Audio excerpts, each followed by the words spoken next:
Room to Rome, Chapter 13, Italy. The sun woke me early from my bottom bunk, and once my eyes cleared I could see the Austrian Alps out of my window and couldn't help but smile. Before long I was walking through the morning chill toward the train depot and realized clocks all over Salzburg were an hour behind mine. Still in my morning daze, I shook it off, and only upon being handed my train ticket did I fully accept the time difference. With a quick internet search, I realized Europe dealt with daylight saving time on different days than the US. All the Austrian clocks were correct, and I was not. The train pulled into the station as punctual as I had grown accustomed. I found a vacant compartment, and we were off on our voyage to Italy. In the year before embarking on the trip, I had taken notes of places people recommended, ranking them by the enthusiasm each felt and the stories they told. One of the top three was take a train through the Alps. As the train rumbled alongside those very Alps, my mind began fluttering with what was to come. With luck still on my side, my compartment had remained empty, allowing me the full use of each seat, both coffee trays, and unimpeded access across the hall to the large side window. I took advantage of all of it, and as we traveled through the mountains, I raced from side to side, taking photos, pressing my face against the window like a child, and watching the Austrian countryside slide past like a film. There were small towns with expansive bridges, churches placed elegantly by themselves with nothing around, and snow-capped peaks reaching jagged toward the blue sky, all gleaming and glistening in the chilled air, ready for my eyes to take them in. After many interesting stares from my fellow passengers, I decided it best to settle into my cabin and take a break from my canine-like treatment of their lands. The rocking of the train and the chance to spread out uninterrupted was too much for my tired head to handle, and I was soon asleep. In what seemed like a few minutes, I woke and through rubbed eyes looked out the window of the still-moving train. The landscape was entirely different. What used to be sharp mountains gave way to vineyards sprawling across rolling hills. Grays turned to greens, stone to grapes, and the architecture smoothed and looked relaxed in comparison to its neighbor to the northeast. Italy was upon me, and it was obvious in a way that both stunned and awed me. The people who were boarding the train had also changed considerably. Skin grew darker and hair wavier. Women who were once bundled in coats and pants transitioned into flowing dresses. A young woman with black hair and everything I had expected Italian to sound like entered my compartment, and we talked about where we were each heading. After silence met the two of us, I caught myself staring out the window at the encroaching water. Like a kind of mirage, the water came closer and clearer. Buildings began to appear, and before I knew it, the city of Venice was within sight. The feeling like that of the Denmark to Germany travel, the train was cruising atop a bridge over water. With a halt, the occupants of the train slowly marched off. I went through the train terminal and found myself looking out over what could only be described as beautiful madness. Venice was full of life. Water from canals was splashing upon walkways with the passing of gondolas carrying travelers of all nationalities. People were absolutely everywhere, following along walkways, going over small archways, in and out of corridors between buildings which seemed so old and many of them leaning to a noticeable degree. Tugging on my backpack straps and guessing which way my hostel lay, I turned left, entered into the throng of lost tourists, and shuffled. I had never seen anything like it in my life. It was like being in a foreign film. The canals were how I pictured them, the people, the buildings, the accents, the chaos. It was like it should have been, quintessential Venice. Not caring about time, I let myself wander. If I got tired of following the crowd, I would turn down a random alley and take in the daily life of those who lived in that weird chaotic paradise. More than not, I was met with a dead end due to the walkway leading to water. I turned around, entered the pack of people, and kept walking.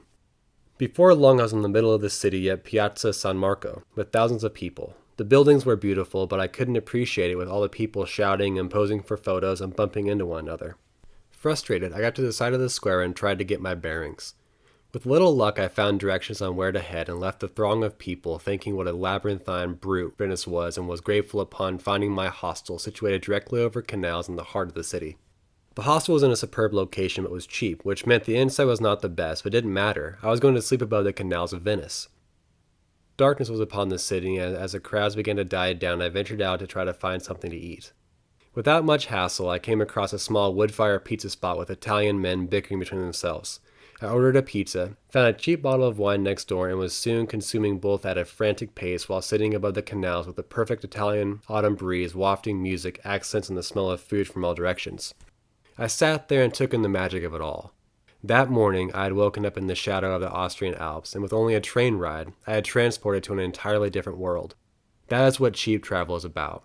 It isn't about comfort or spending money on gourmet foods or expensive hotels. It is about living like some kind of homeless drifter, staying at the cheapest hostels, suffering through the worst transportation all so we can see as much as possible and live as much as we can, squeezing every ounce of life from each minute of the day, not taking anything for granted, and experiencing as much as we can. The bottle of wine went down smooth and the pizza fast. How lucky was I to be living in that moment, taking it all in and wanting more. The second day in Venice started early at a coffee shop next to a canal. In great comparison to the previous month in the north, Italy was warm and the sunshine thawed me out to great benefit. I watched people go about their day, young lovers holding hands, basking in the romance of the city, and old men on boats cursing at each other in Italian. Wandering through the city, I tried to avoid areas with the most people. Gondola operators laughed jovially over cigarettes. Street hagglers barked at tourists. A peculiar old man ran a bookstore as water splashed up from a canal, and people sang from the innards of all manner of shops. It was a kind of paradise to be an observer of such a fascinating life. Night came in the same way as before, and I ate pizza over the canal while a bottle of wine soon disappeared. Bologna is a city quite different from Venice, but not any less interesting. Having been dropped off from the business district, I walked through a typical big city scene to get to my hostel. Upon arriving, a little old Italian woman who was extremely kind and spoke broken English showed me my room.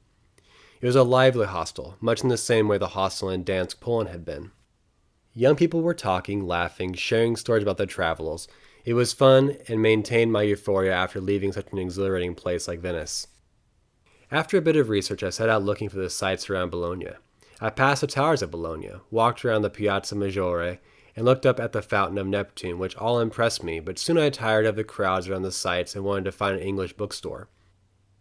Unlike the cities previous, Bologna is a university city with a booming intellectual scene, and because of this, bookstores are quite easy to find. On my way to the first one on my list, I began noticing flyers posted on walls with revolutionary symbols. As I got closer to the university district, they grew more numerous, and once I entered into a square in the heart of the district, students were in pockets with signs in Italian, both enough symbolism I could make out what the point was: revolution. Not fully understanding, but also not feeling threatened, I searched the bookstore and went back to my hostel, intrigued by the scene. That night, the hostel kitchen was busy with all of its occupants gathered with cheap wines and meals made from scratch waiting to converse. At one point, we all went around the room with a sheet of paper and wrote down where we were from. In the end, there were 10 of us, and 8 nationalities: Chinese, Turkish, French, Australian, Slovakian, Spanish, Argentinian, and me. The night raged on with each of us sharing our wine and beer, food and desserts, stories of travel and ideas on religion and politics, the revolutionaries and anarchists of the university, and what it meant to be alive. Magic happened in that small hostel kitchen, a magic I will never forget. My second day in Bologna acted as a rest day. It's the kind of day most travel blogs and books don't talk about. Laundry, emails back home, sorting through photos, chatting with friends, and venturing only as far as the nearest market for meals. Not exciting days, but when traveling for months they are needed. The third day started slow. A few girls were having a rest day after having traveled from the west of Italy. We talked about what there was to see from our experience. Without hesitation, they told me to visit the Cinque Terre region along the northwestern coast. They assured me I wouldn't be disappointed. Jotting it down in my notebook, I ventured out back down to the university district, grabbed some pizza, and headed back for an early night at the hostel. One of the people who was most talkative from 2 nights previous, an early 30s Turkish guy with a gloriously thick and well-groomed beard, asked me if I wanted to join his friend, a Turkish girl about my age, and some others at a bar for drinks. Trusting the guy, I obliged and we walked to the bar. The bar was like any bar. We got drinks and sat on the sidewalk in the warm autumn air. Before long, 3 Italian guys in their late 20s sat down. They introduced themselves to me, and the conversation took off like an explosive. As soon as they found out I was an American, they started asking questions, not in any kind of aggressive way, but in the way college intellectuals converse with one another. I hadn't engaged in talks like that for some time, and it lit a fire under my ass when we talked about all manner of politics, religion, the Italian president, the American presidential candidates, and in what seemed like their usual main topic, anarchy. Without outright saying it, the 3 Italian guys were anarchists who didn't like the way their country was being ran, and they were eager to protest that view as loud as they could. They talked about their weekly free dinners for the city, free concerts, clothing donation boxes, and the charity they were doing through the university. The guys were radicals, but they seemed to have good heads on their shoulders, and I was intrigued by them. After a couple of beers, the guys asked if I wanted to join the group for a late-night concert. The cute Turkish girl grabbed my hand and tugged on it. I couldn't resist. The conversation I had just took place in was too amazing. The six of us walked through the lamp-lit streets, through bad-looking neighborhoods, across railroad tracks and bridges, and finally came to what could only be described as a punk rock charity center. A loud, clanky punk band was roaring on stage, and people of all different styles were walking around with beers and food. We found a table, and the Turkish girl asked if I was hungry. She left and brought back noodles with white sauce and a beer. I tried to pay her, but it was free, one of the community events put on by whatever organization the anarchists were a part of. One group joined a bigger group, and we all started talking about the same things as before. Looking around, I was the only American at the venue. It was the first time the idea really came to my head. I didn't feel threatened, but felt welcomed. The conversation was so rich, and the people I met were smart, organized, and passionate, the kind of people who really could change the world. At around 2 in the morning and after numerous beers, my 2 Turkish friends and I walked back to the hostel. We talked about our plans for the future, the lives we each had back home, how interesting it was we had all met and were in that one place at that one time. It was a strange night and probably the most intellectually stimulating of my entire trip. My first impression of Florence was not great. The bus from Bologna had been an hour late, and the drive, although short, was uneventful and traffic was congested.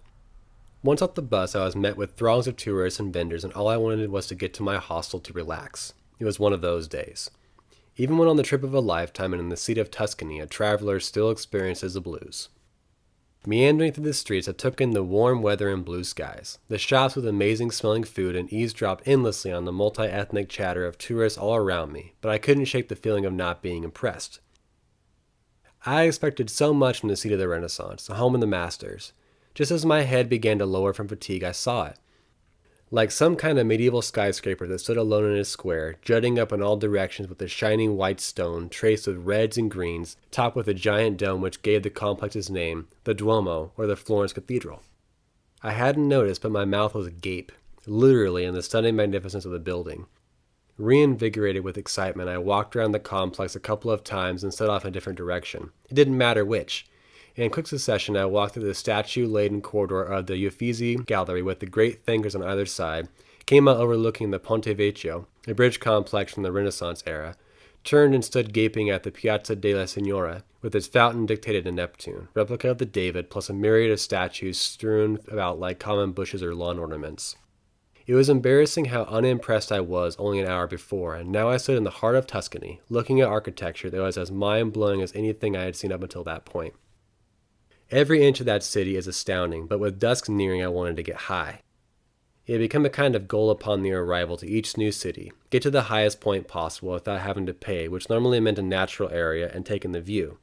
Florence was no different, and soon I was standing at the Piazza Michelangelo with musicians playing softly, another reproduction of David standing tall in the center of the square, and the city lights twinkling in the calm sunset of late October. Morning came and the quiet coffee shop near my hostel helped ready me for the day. I had not realized it before coming to Florence, but Pisa was only a quick train ride away. Taking a detour through the Uffizi Gallery, trying to find the statue of Leonardo da Vinci but failing, I made my way to the bustling train terminal. The train was late, as was normal in Italy, but soon we were in Pisa. I followed the herd of tourists through the shopping district, across the Arno River, and into the Pisa Cathedral complex. All the pictures I'd ever seen of the Leaning Tower of Pisa have shown only that. So when I stood at the entrance to the complex and noticed there was an entire cathedral, in addition, I felt beside myself with embarrassment. Tuscany was breaking all kinds of long-held beliefs for me. Beliefs that I realized were based on tourists traveling to foreign lands, taking a photo, then using that one image to define an entire region. As expected, people were strewn everywhere. Most were with a group, each person trying to get the most unique photo of themselves posing with the Leaning Tower, usually suffering from the difficulty but having a great time. After walking around the complex, being sure to give the cathedral its fair amount of time, I came back to the tower, took a few selfies, then wound my way out of the area, smiling in the blue skies with all the rest of the tourists. Not wanting to just come to Pisa for the tower, I strolled along the Arno River, meandering through some ruins spread throughout the city, and ate pizza at a local restaurant. Making my way back to the train station, I started seeing people dressed in costumes. It was Halloween. Back in Florence, more and more people of all ages kept popping up with different masks and outfits. Some were children, others were my age. All were out having a good time. I celebrated the day with a bottle of cheap wine back in my hostel, talking to fellow tourists. And in the night, looking into the Cinque Terre region everyone kept bringing up. My last day in Florence was full of wandering around, taking as much of the city in as possible. Tiring of the main areas, I ventured off into the residential region and beyond to places where I could look one way and see the Duomo and the rest of the inner city, but looking the other way, see Tuscany in all its beauty. Trying to circle back, I came across a large fort complex and soon realized it was free admission. The Forte De Belvedere can only be described as sprawling, and the next couple hours were spent traversing its grounds, which included the Giardino di Boboli, the gardens, its statues, and fantastic views of the taller buildings in the city center. I was amazed to find it and spent my time looking out at Florence, ready to leave but not ready to say goodbye. Morning came at 4:30 as my hard-partying roommate snored below me. The cold air sent chills as I walked through the streets which had been so busy in my times on them before. Drapes of gypsy carts who had been selling cheap goods from street corners waved ethereal in the wind, and the Duomo square was deserted save for a policeman and a drunk stumbling on the other side. The train station was alive but anemic, and my train was late as usual. Trekking along the coastline in the early morning hours dissolved any animosity I had about waking up as early as I did. Coastal cities passed by, decreasing in size as the rocky shoreline began being dotted with colorful buildings in the distance. With few people left on the train, we arrived at Rio Magiore, a quaint coastal town built on a hill with pastel-colored buildings bursting on either side of a main walkway. It was like walking through a postcard from a time long ago. There were no vehicles, the crowds hadn't arrived yet, local vendors were beginning to start their days with sandwich boards and Italian chattering and laughing. Without much difficulty, I found my hostel and was walked through a labyrinth of alleys, steep steps across a courtyard into an apartment-style room. Intrigued by the layout of the city, I quickly found my way down to the blue water, with rocks jutting out into it, and people lazily lounging in the morning sun. Grabbing only the essentials, I left my hostel and wound my way back through the alleys and onto a train bound for the northernmost city in the Cinque Terre region. Monterosso feels much more like a resort city as opposed to the fishing village vibe Rio Magiore gives off. Nonetheless, the weather was superb when I trekked around the city for a bit, before getting anxious about what lay ahead. Numerous people had told me to hike the Cinque Terre trail, and after much reading I understood why. Linking the 5 villages, Monterosso, Vernazza, Corniglia, Monterosso, and Rio Maggiore, is a trail skirting along the rocky cliffs of the Ligurian Sea. After looking at all the pictures and hearing the personal stories, I bounded up the steep cement steps ascending above Monterosso, beginning the hike. The one thing missing from my backpacking adventure had been nature. Back home, I am an avid hiker, an all-around lover of the outdoors. It is rare for me to go long periods of time stuck in a city before I go stir-crazy and have to see trees, mountains, or an ocean. Besides a few exceptions, notably Iceland and the Alps, I have been confined to the cityscapes of some of the finest destinations on the planet.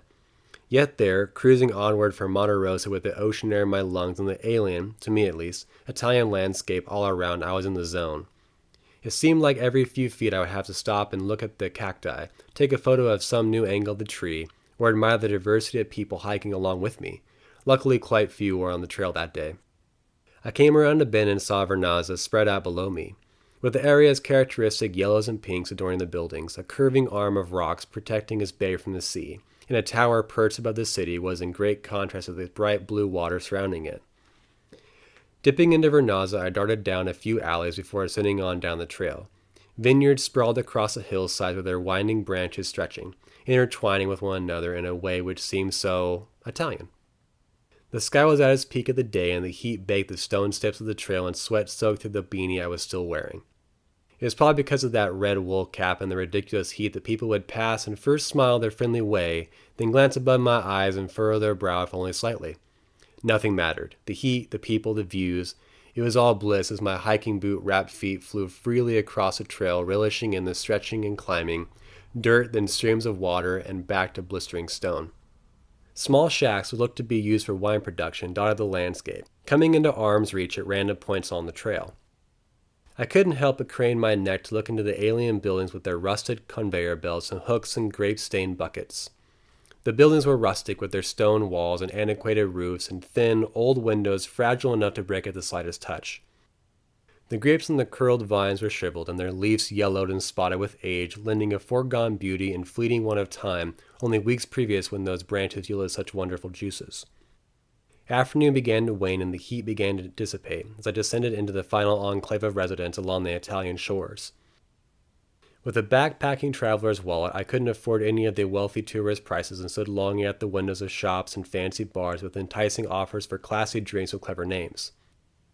Instead, I wandered briefly along the cobbles and the pastel-colored buildings, took in the stunning views, and watched the bobbing of small boats in the harbor before ascending the steep trail and trekking across a trail for the final leg.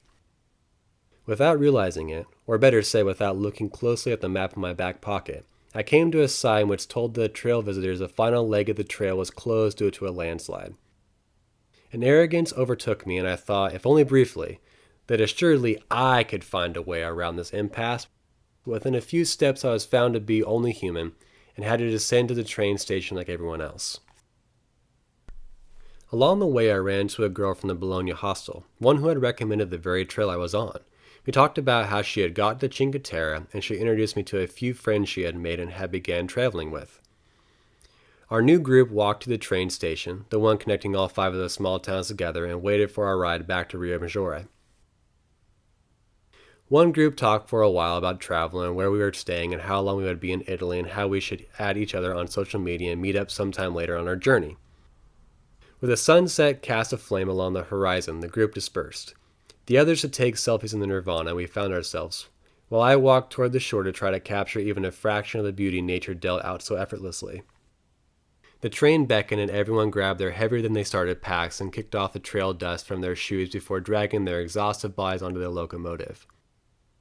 Upon seeing the landslide sign, I had been pissed at not being able to walk the entirety of the Cinque Terre trail.